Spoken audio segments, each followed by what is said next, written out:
ही जाएगी। तो इस ध्वनि को ऑडिबल होने के लिए क्या होगा कि एक दूरी तय करना पड़ेगा। एक दूरी तय करने के लिए इसके 3 तत्व होंगे। एक तो उसमें पिच आ जाएगा, ऊंचा नीचापन आ जाएगा। दूसरा उसमें एक जो है वो छोटा, हाँ सब जानते हैं, छोटा बड़ापन आ जाएगा। और एक ये है कि हर एक की ध्वनि विशेष अपनी अपनी होगी, ये उसकी यूनिक क्वालिटी होगी। आपका गाना आपका, मेरा गाना मेरा, आपका गाना आपका, राग जागे। तो ये जो एक वेरिएशन है, तो ये वेरिएशन साउंड में आके हमारे पास आ गई। तो लोगों ने इसको भी महसूस किया, और इस तत्व को महसूस करने के बाद क्या है, इसको आगे जो भी चीज़ हमारे पास होती है, मनुष्य की नेचर ये है कि अगर कुछ ग्रहण कर लेता है तो उसको पचा नहीं पाता बहुत देर तक, उसको शेयर करना चाहता है, अभिव्यक्त करना चाहता है। कोई भी भाव हो, दुख का हो, सुख का हो, विजुगुप्सा हो, क्रोध हो, प्रेम हो, करुणा हो, कोई भी भाव जो है हम क्या करना चाहते हैं, शेयर करना चाहते हैं। तो ये भाव जब मनुष्य के मन में उठे और उन्होंने चिंतन किया, तो वो चिंतन जो है वो क्या कहलाया, मन से किया गया है चिंतन। मनस तत्व जो है वो हृदय नहीं है, मनस तत्व यहाँ है, उसको बुद्धि को कहते हैं मनस। मनस तत्व वेद में मनस तत्व मनीषा बना है शब्द, इसीलिए वहाँ से। तो मन तत्व जो है वो मनस जो है, मनस्थिति कहते हैं ना। तो हार्ट तो ठीक है, बीट भी ठीक है, ब्लड प्रेशर भी ठीक है, फिर परेशानी कहाँ होती है, मन में हो रही है ना, वो मनस तत्व है एक। तो उस मनस तत्व के द्वारा जो चिंतन हुआ है, उसका जो सारे का प्रभाव पड़ा मनुष्य के शरीर पर, मन पर, तो उस मन ने जो चिंतन किया उसको उसने क्या किया, अभिव्यक्त कर दिया। तो जब वो अभिव्यक्त किया तो वो क्योंकि चिंतन किया हुआ था, इसलिए वो क्या बन गया, मंत्र बन गया। इसलिए उसकी टेक्निकल टर्मिनोलॉजी हो गई मंत्र, क्योंकि मनन किया हुआ है, कथा प्रत्यय है, जो मंत्र जो मनन करा हुआ हमें बताया गया। तो उन्होंने मंत्र जो है शब्द इसलिए इस्तेमाल होता है उस चिंतन के लिए। अब वो जितना जितना चिंतन होता गया, उसको जिस फॉर्म में वो कहते गए, वो क्या कहलाते गए, मंत्र कहलाते गए। अब आगे जाके मंत्र जो है वो शब्द रूढ़ हो गया। अभी वो एक क्रिया के साथ जुड़ा हुआ था, अब वो मंत्र आगे रूढ़ हो गया कि जो भी उस समय के लोगों ने, अब लोगों के लिए भी नाम है, लोग के लिए भी मानव नहीं कहा, मनुष्य नहीं कहा, यही शब्द कल भी इस्तेमाल होता है, री टू गो। जिसका चिंतन आगे तक गया हुआ है उसको ऋषि कहा। तो मंत्र जिन्होंने देखा, मंत्र जिन्होंने रचा, मंत्र जिन्होंने बोला, वो कौन थे, वो ऋषि थे। आम समाज उस में भी था, आम समाज आज भी है। कितने संगीतज्ञ हैं, ये ऋषि हैं सारे, जो उस चिंतन के साथ आगे को गए हुए हैं। तो जो जिस चिंतन के साथ आगे को बढ़ गया, वो उस क्षेत्र का क्या हो गया, ऋषि हो गया। तो ऋषि शब्द ये आया। तो जिन्होंने चिंतन किया, तो उन्होंने कैसे किया, उन्होंने उसको स्वयं जो है उसका दर्शन किया था। तो दर्शन कैसे किया था, नींद में स्वप्न नहीं आया था, निरंतर उन्होंने उसको ध्यान किया, निरंतर सोचा, बार बार अभ्यास किया। तो उसको कहते हैं, बार बार अभ्यास जो की जाती है कोई चीज़, उसको हमारा शब्द नाम देते हैं तप। बार बार तपते हैं, उसमें बार बार उसी एक चीज़ का अभ्यास करते हैं, तो वो क्या हो जाता है, तप या साधना। तो उन्होंने क्या किया था, उन्होंने तप किया था। साक्षात्कृत धर्माणा ऋषियो बभूव। तो जब एक चीज़ का हम बार बार अभ्यास करते हैं, तो वो हमारे सामने आकर के खड़ी हो जाती है, उसके विषय में उसकी इंट्यूशन होनी शुरू हो जाती है। तो समझ हो जाता है कि ये सा है, ये कोमल रे है, ये वो चीज़, क्योंकि हम अभ्यास करते हैं, तो वो चीज़ जो है वो सामने हस्तामलक कहते हैं हमारे भाषा में, कि वो जैसे हाथ पे आ गई है कोई चीज़, ऐसे शीशा जैसा हो जाता है। हाँ, कोई, तो वो शीशा जैसा हो जाता है। तो उन्होंने जो दर्शन किया वो दर्शन क्या कहलाया? मंत्र। अब साक्षात्कृत धर्माणा ऋषियो अभू, तो वो ऋषि जो थे वो कैसे हुए? साक्षात्कृत धर्मा थे। अब यहाँ धर्म कोई सिख धर्म, ईसाई धर्म, मुसल धर्म ये नहीं है, ये रूढ़ अर्थ नहीं है। वहाँ क्या है? धर्म मतलब कि जो सिद्धांत बन सकते हैं उनका उन्होंने साक्षात्कार किया। ये सूर्य ऐसा ही क्यों है, ये पृथ्वी ऐसी ही क्यों है, ये वेजिटेशन ऐसी ही क्यों है। तो इस तरह के जो मंत्र बने तो वो क्या कहलाए? क्योंकि अच्छी भाषा में कहे गए थे इसलिए उनको सूक्त कहा। सुउक्त अच्छी तरह से कहे गए, शिष्ट भाषा में कहेंगे, शिष्ट तरीके से कहेंगे। फिर किस तरीके में कहे गए हैं? जब बोला है तो कोई तो तरीका होना चाहिए ना। वाणी की अभिव्यक्ति के 3 तरीके हैं आज भी। वो कौन कौन से हैं? एक तो कोई बात हम पद्य रूप में बना के, जैसे अभी मैंने कुछ उदाहरण कहे, पद्य रूप में कहते हैं। तो पद्य रूप में कहने से वो क्या बन जाती है? पोएट्री, जिसको हम काव्य कहते हैं आज की भाषा में। तो पोइटिक फॉर्म बन जाती है वो, या उसका पद्यात्मक रूप बन जाता है। उसमें क्या होना चाहिए? शब्द पर वर्णों की गिनती होनी चाहिए, काफिया मिलना चाहिए, तभी तो पद्यात्मक रचना कहलाएगी ना। तो उसमें एक आवर्तन जो है वो उसका एक एक पाद है। जैसे गायत्री है 8-8 वर्णों के 3 पाद हैं, जैसे अनुष्टुप है 8-8 वर्णों के 4 पाद हैं। इस तरह से उसके पाद जो है, उसके अक्षरों की गिनती एन पूरी पूरी उतरती है कि जिसको फिर हम एक रिद्म में कह सकते हैं। तो वो तो है एक कहने का तरीका पद्यात्मक। एक तरीका है जैसे हम बातचीत कर रहे हैं, डायलॉग भी हो सकता है, और इसको हम कहते हैं प्रोज आज की भाषा में। तो ये है गद्यात्मक। और तीसरा तरीका है गाना। आज भी वाणी की कोई चौथी विधा नहीं हुई। लोग कहते हैं जी पुराने लोग दकियानुसी थे, आज के बड़े महान हैं। क्या महान है? चौथी चीज ला के आओ ना ढूंढ के, तो मान लेंगे महानता।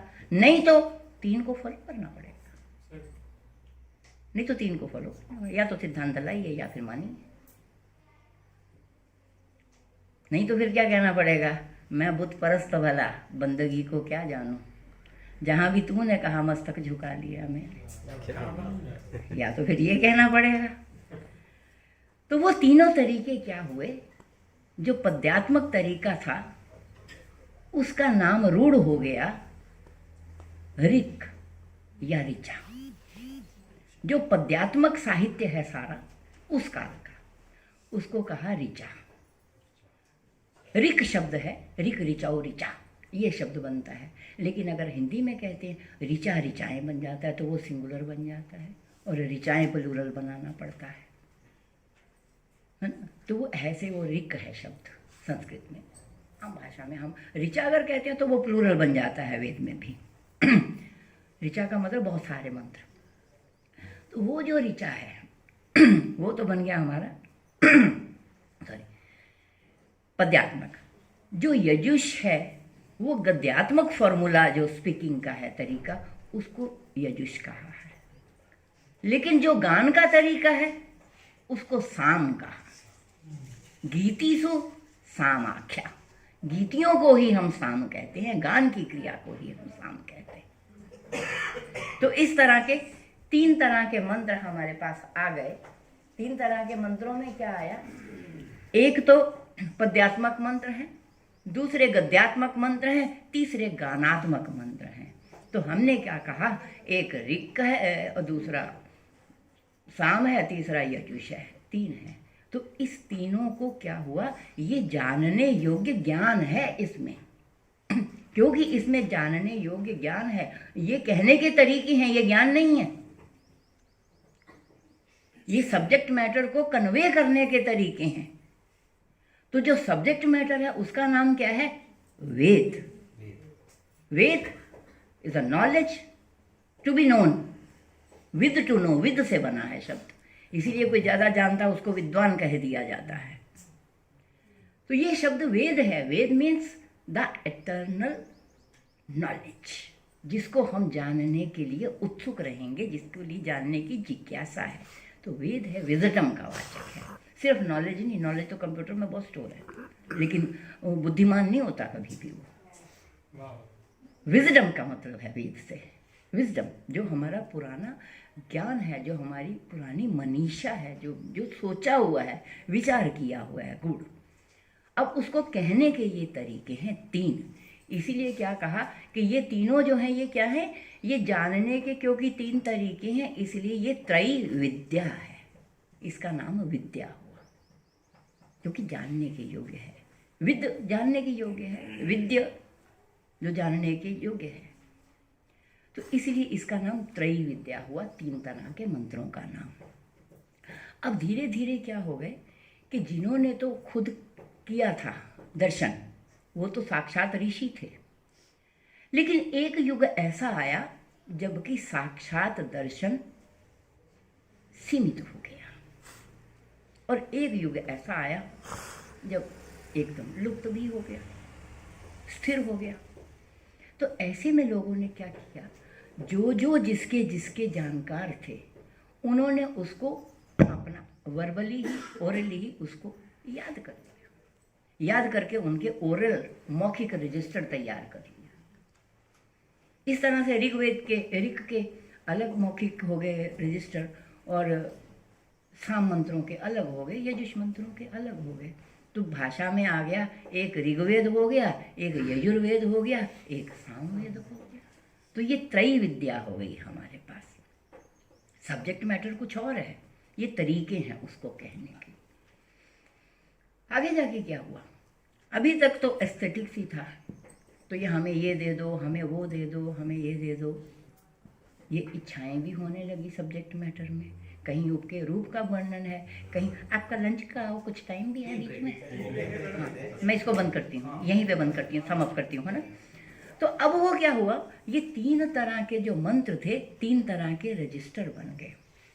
उस समय एक संस्था और चली कि हम इन देवताओं के प्रति कृतज्ञ होने लगे। ये रोज रोज मिलता है, कुछ तो भावना जग गई।